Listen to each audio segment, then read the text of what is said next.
So, meron tayo ditong hammer.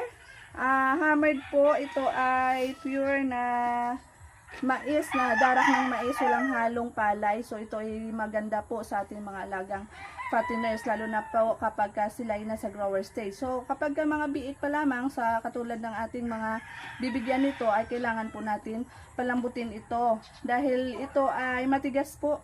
Meron po itong, hindi po ito pure na powder talaga. So, ito ay kailangan pa natin palambutin.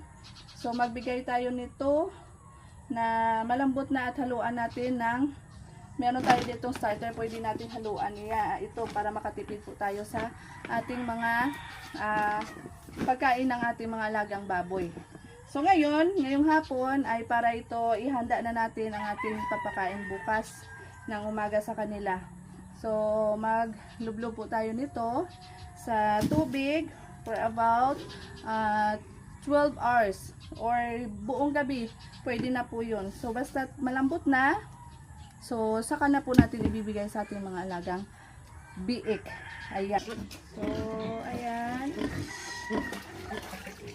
siguradong makakatipid po kayo nito, ka-grazers, dahil ito po ay kapag nalambot, ito ay dumadami.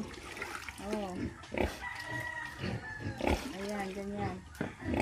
So, pang umagahan po nito ng ating mga alagang biik.